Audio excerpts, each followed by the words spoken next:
Hi, I'm Patty from Michigan, and I'm a Revive Our Hearts monthly partner. One reason I support this ministry is it's something I can share with my adult daughter as well as her daughter, and we can all grow together to be more like Christ.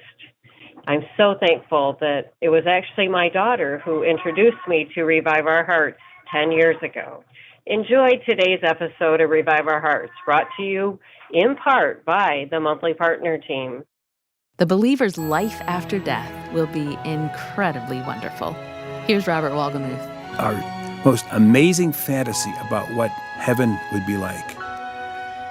We can't imagine the things that God has prepared for those who love Him.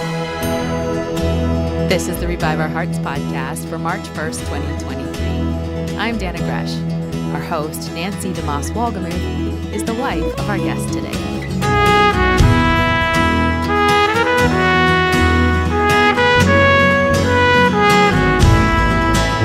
Do you know someone who's dying?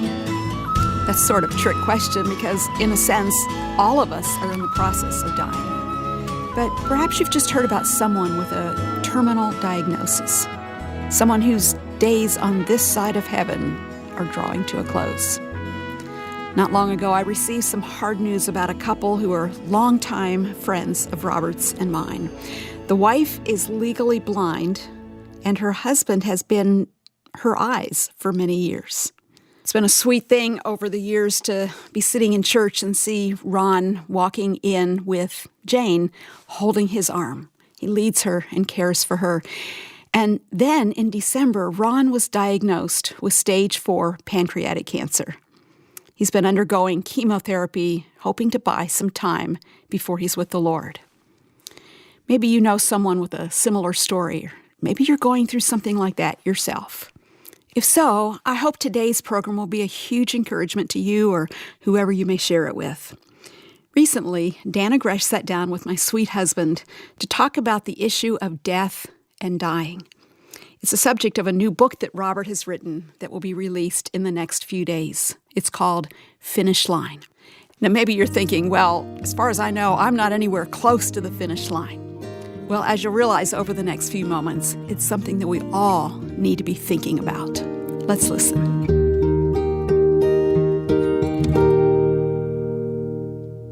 Why do people die? Does a person know what's happening to them as they're dying, and what happens to their spirits after their bodies here on earth are emptied of them? If you have questions about death or dying, today's guest is going to help us find answers. His name is Robert Wolgemuth, and you might know him. He's kind of really close to the host of Revive Our Hearts. Good afternoon, Robert. How are you today? Hi, Dana. Wonderful to hear your voice. Wonderful to see your face. I am so excited about this book, Finish Line. The subtitle, listen to this, Dispelling Fear, Finding Peace, Preparing for the Rest of Your Life. I've read it. It's important. It's a book every Christian needs to read to prepare their hearts for what will be the end of our lives, and we don't know when that will be. For me, it could be next week, or I may tarry here another 20, 30 years before the Lord says, I'm ready to bring you home, Dana. But I think it's a book every Christian needs to read. What was it that was the catalyst for you to want to write it? Well, first of all, thank you for the joy, the privilege of being with you on this conversation. I wrote a book a couple years ago called Gun Lap, which is about the final lap around a track on a long-distance race. So actually, when the lead runner starts the final lap, the starter fires his pistol again, and they call that the gun lap. Some races, they do a bell, and call it the bell lap, but gun lap. So it was not about death. It was about doing well on your final lap. And it was intended to be an encouragement to guys my age, and talked about the unique struggles that men like me face during this season. Our bodies are failing us. Our relationships are changing. And so the Gun Lap book did very well. And I wanted to write the sequel to it because the gun lap is good, but you have to hit the finish line. The end is that long final straightaway when you actually cross the line and break the tape. So, as you know, I've had direct personal experience with death. And so I wanted to tell that story in detail. I wanted to encourage readers as they face their own death. I mean, as you know, death is 100%. All of us are going to die. Now, unless Christ returns, or we can be like Enoch and be swept away on a chariot, or Elijah, that'd be cool. Yeah. But most of us are going to die the old-fashioned way. Mm-hmm. And so that makes the audience for this book everybody. Yeah. So the book is really for people who are my age or people who love people who are my age and want to encourage them through the pages of a book and surely through the pages of Scripture. Yeah. You said a moment ago you have experience with death. Obviously, not firsthand experience. You're sitting here with me, so still got a heartbeat, still got the lungs working, but you do have a memory that really inspired the writing of this book. Tell us about that. That's really true. And it's important for me to say right here at the beginning that I'm not a theologian, I'm not a pastor, I'm not a doctor. I'm a guy. And when I write, I love envisioning one person sitting across a small table back in the corner of a cafe and a cup of coffee between us. So this is a conversation, and I want my books to be a conversation where the person feels comfortable with what I have to say. So this is words of a friend, in this case, a friend who has experienced death very close up. So I was married to Bobby for almost 45 years. We were married in 1970. We were children. I was 22 and she was 20. In February of 2012, so 30 months before Bobby stepped into heaven, we went to a doctor's office, an appointment with an oncologist. We had never been to an oncologist before because oncologists deal with cancer, and we were all cancer-free. There was nothing in our history or even in our friendships, our relationships, our family that had cancer attached to it. But we went to this clinic in Orlando, and we sat down with an oncologist, a highly respected oncologist, and walked out of the room with the news that Bobby had stage 4 ovarian cancer. Ovarian cancer is very stealth, unlike other forms of cancers that women deal with, like breast cancer. This one really sneaks up. It's a very secret disease. So this was her first appointment, and she was already stage 4. And I'll never forget Dana walking into the waiting room, and I was with my younger daughter, Julie, and the elevator door opened, and in this room are probably 40 women. Many of them were sitting there with men, their husbands, and everybody was bald. And my wife, Bobby, had this amazing mane of hair. And I'm looking at those people and saying, well, here we go. My life is about to dramatically change. So the book opens with the story of Bobby's funeral. That was in early November 2014. She died in late October. And what I say about not just the funeral, but about Bobby, was that the way she handled this, her own imminent death, was she removed from my heart any fear of dying. The way she handled all the treatments that she went through, the horrendous stuff, she never complained. When I tell people that, they go, yeah, right, okay, come on, like never?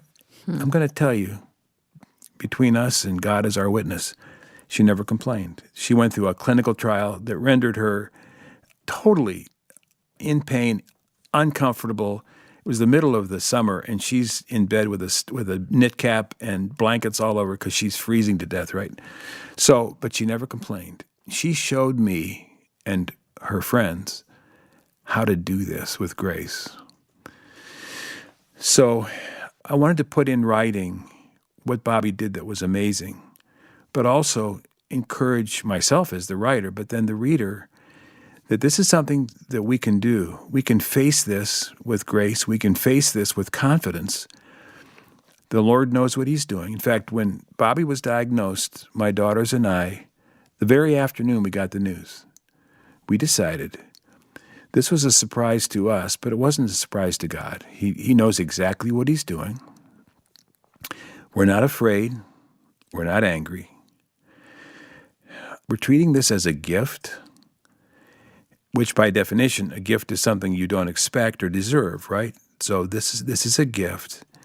And then the last thing we committed to each other was our goal is to make this experience a witness for Christ, to introduce people who don't know Jesus to the Savior, and for us to be able to express the gospel to them through this amazing adventure. And the Lord answered that prayer sweetly. We didn't really pray for Bobby's healing because, sometimes that feels presumptuous, like we know what God's will is. I mean, we wanted her well. We didn't like this. We hated cancer. I still do. But we wanted that to be really up to the Lord. And we trusted either way, healing or death, he would have his way. And he would know what's best for us as a family. So in the process of all these treatments, we didn't use Caring Bridge, actually. Caring Bridge was really beginning to get up and running. It's an amazing ministry. But I sent out emails to friends and just gave them updates. It wasn't a lot of medical stuff. It was just what the Lord is teaching us through this process. And then the response from those people was incredible. And kind of as a sidebar, as you know, one of the recipients of those emails was a client of mine who I helped with her publishing. And it was Nancy Lee DeMoss. And actually, Nancy live streamed the funeral and emailed me right after and said, I'd love to broadcast some of this on Revive Our Hearts. So way, way back, Nancy broadcast some of Bobby's funeral service on Revive Our Hearts. And who would ever have known that a year later I would invite this lady to be my wife? So, it's God's providence, his leading, is almost too overwhelming to describe. It's not easy always. It's not painless always, but it's always good. So here's this lady, 57 years old, never married. I knew her as her agent. I knew her professionally. But the Lord has been so good. Yeah. And you and Bob are such close friends, and so we've shared a lot together. But I know that you know how amazing Nancy is as a gift to me. And the fact that I've had an opportunity to share in the ministry of Revive Our Hearts has been an incredible gift to me. So anyway, back to Bobby. So she stepped into heaven in late October of 14. And I wanted to tell the story. The subtitle of Finish Line says it. It's Dispelling Fear, Finding Peace, Preparing for the End of Your Life. And so I've been ruminating on this. You know this, Dana, because you do this every single day. But I couldn't sleep last night just thinking through our conversation and wanting to unpack each of those phrases one at a time to encourage the people who are listening right now. Let's do it. Again, that subtitle is Dispelling Fear, Finding Peace, Preparing for the End of Your Life. Robert, how did your experience with death dispel fear? Well, I had never been that close to it. In fact, I opened the book with the question, when was the first time you saw a dead body? I mean, some people, grown-ups, except for funeral parlors where, the deceased is all plasticed and coiffed and perfectly dressed. A lot of people haven't seen a dead person except in that situation. So I tell the story as I was a kid swimming in a lake and a guy drowned. So that was my first image of a dead person. But when the dead person is your wife of almost 45 years, you've had children together, you've gone through life experiences together, you've moved multiple times, et cetera, et cetera. when it's that person and when it's diagnosed and then you're looking toward the potential of death, there's a tremendous amount of fear about that. In fact, so we're talking in 2023, at the beginning of this year, a football player was on the field, played for the Buffalo Bills, and tackled a running back, and he stood up, turned around, and fell to the ground. Damar Hamlin plays for the Buffalo Bills. Yeah. And what happened in that moment? It's so interesting. When 1991, I was watching the Chicago Bears and the Detroit Lions play, and a guy named Chuck Hughes, 1991, dropped dead on the field. And he was on his face, no movement, and it was like everybody on the field knew he was gone. Well, this was very much this story with Damar Hamlin just a few months ago. Yeah, everyone changed. The whole field changed. Everything. It became a prayer meeting, right? Yes. Their newscasters were praying. Yeah, that is an amazing thing. His name is Dan Orlovsky. He's a sportscaster for ESPN. And it's a few days after this event. And he said, everybody's talking about prayer, and I'm praying for him. He said, I think we ought to pray right now. Yep. And Dan, you saw it. It was like a holy moment on ESPN. And why was it? Because somebody almost died. In fact, when he hit the ground, he was dead. His heart had stopped beating. And the players knew because they were praying, and not like the regular prayer, like let's bend a knee and do the right. Exactly. This was intercession on the field. Unbelievable. It was. And they knew. Yeah. So, and an interesting thing about this is, Nancy's daddy died when he was 53 years old. And he was playing tennis on a Saturday morning. He had just dropped Nancy off at the airport in Philadelphia, and then he went to play tennis, and he suffered a severe heart attack and was dead before he hit the ground. Well, 30% of us will die like that. We're talking to each other, we're out for coffee, going for a walk with our mate, and we just drop dead. The lights go off. Really? 30%? 70 will have some kind of exit ramp. Some a little shorter, some a little longer. But, when you read, like, people's famous last words, the second scenario where they have some time between the time they know they're going to die and the fact that they die, they have a chance to say something, right? So, in fact, the book includes some interesting famous last words. Like W.C. Fields was dying, and people walked into his room. He was a well-known agnostic, and he's reading a Bible. And he said, Mr. Fields, what is that? He said, it's a Bible. He said, what are you doing? He said, I'm looking for a loophole. That was and then he died. It didn't seem like he found exactly. That then. So when death approaches, the knee-jerk reaction across the board, around the world, is fear.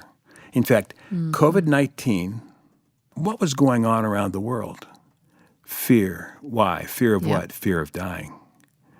People are afraid to die. Now, I know that some things that we did to protect ourselves or others were probably overdone. I think statistics and research will confirm that as years go by. But people are afraid to die. So the book's mission is to dispel that fear. In fact, the whole first chapter of the book is called Spoiler Alert, Heaven is Real. And Nancy's long-term friend, Randy Alcorn, wrote an endorsement for the book. There's only one endorsement in the book. I thought early on, if I could get Randy to endorse this book. You don't need anybody else. I don't need anybody else. You don't need anybody else. That's the one. Exactly. A book on heaven, yes. Yes, exactly. So I talk about heaven, that it really is a real thing. There's some wonderful stories about funerals and celebrating the death of people who have gone to be with the Lord. But here's a verse, it's actually from 1 Corinthians 2, that as Bobby got sicker and sicker, I bet she quoted this 200 times. It was a lot more than that, but I don't want to be accused of exaggerating. And here it is. Eye has not seen, nor ear heard, nor has it entered into the heart of man the things which God has prepared for those who love him. 1 Corinthians 2:9. So Bobby was a painter. Our house was filled with portraits, paintings, probably 50 of them. So she loved art. So eye has not seen. So even her wildest dreams as an artist, heaven's going to be better than that. Ear has not heard. She loved to sing. She had a beautiful voice. So even better than art and music, neither has it entered into the heart of man. Our most amazing fantasy about what heaven would be like. We can't imagine the things that God has prepared for those who love him. So if that's, you and Bob are on a trip, you're flying somewhere exotic, someplace warm, and you're anticipating this time to get away with your love. And it's incredible. It's wonderful. It's indescribable how fun it is to anticipate something wonderful. Mm-hmm. Well, that's heaven. Yeah. So that's dispelling fear. Once you get a picture of where we are going, those who follow Christ, love him, have been redeemed by the blood, have something to look forward to. Since that's true, that should change everything It really about should. how we feel about dying. Yeah. I love snorkeling. My husband takes me on many, many snorkeling trips. I want to be under the water. And every time I just want to see something that amazes me. And he likes snorkeling, but he doesn't love it like me. He takes me because he loves me. But I think, wow, I need to want and be as excited about going on the trip to heaven as I am those snorkeling trips, right? Oh, that's a wonderful picture. So you're standing in, let's say, waist-deep water, maybe chest-deep water. You've got a mask and a snorkel, right?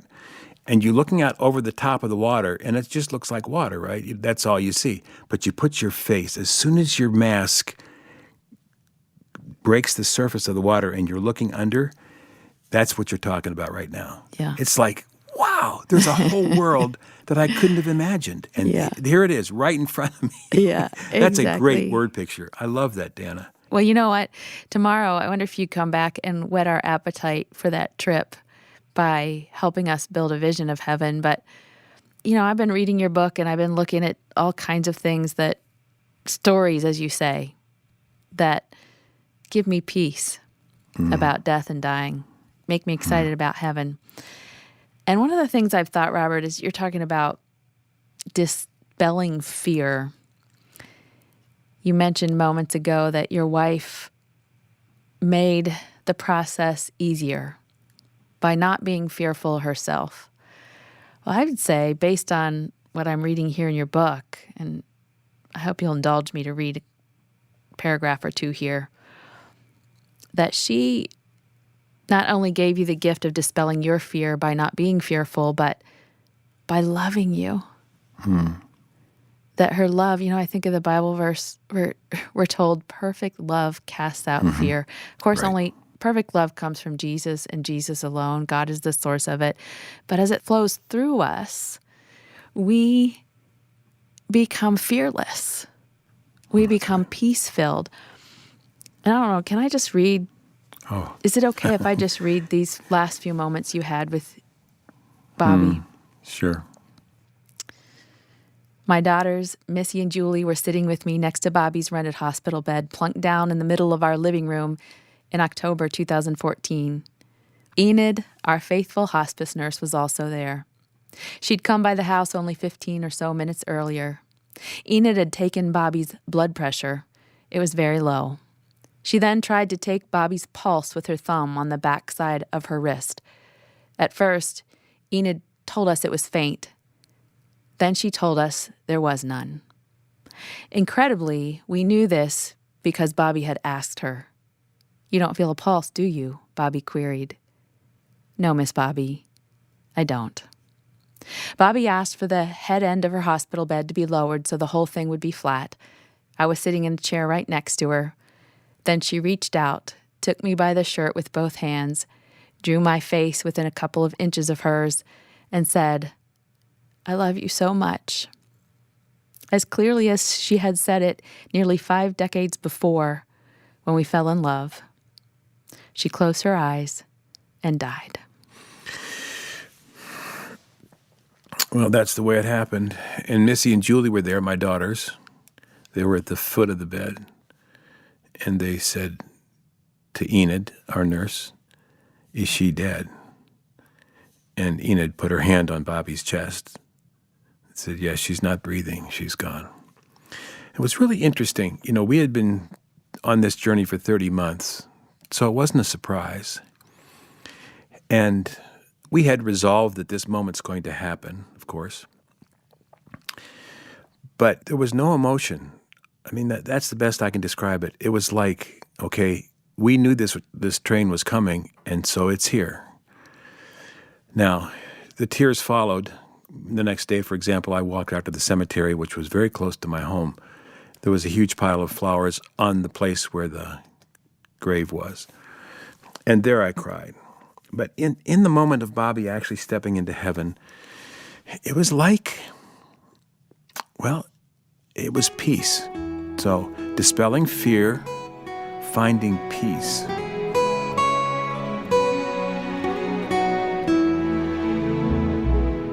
That's my precious husband, Robert Wolgemuth, speaking of his first wife and my friend, Bobby Wolgemuth, and her transition from this life to the next.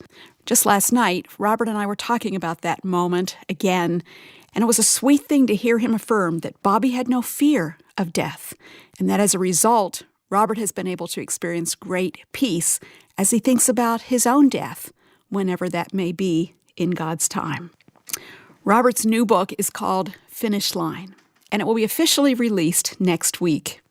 No matter what your age or your health condition may be, I know it will be an encouraging and helpful read for you. Just listen to that subtitle again: Dispelling Fear, Finding Peace, and Preparing for the End of Your Life. So good.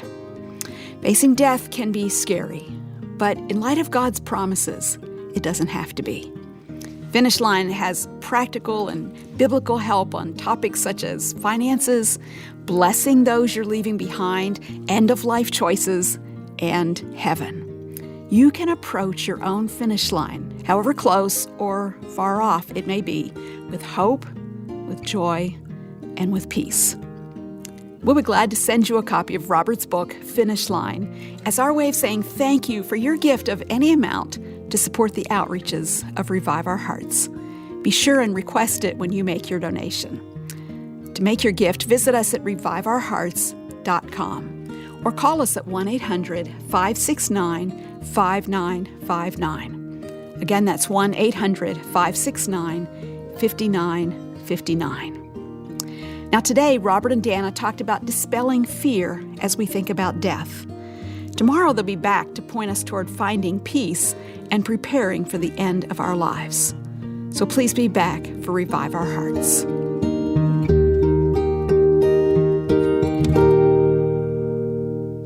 Revive Our Hearts with Nancy DeMoss Wolgemuth wants to direct you toward freedom, fullness, and fruitfulness in Christ.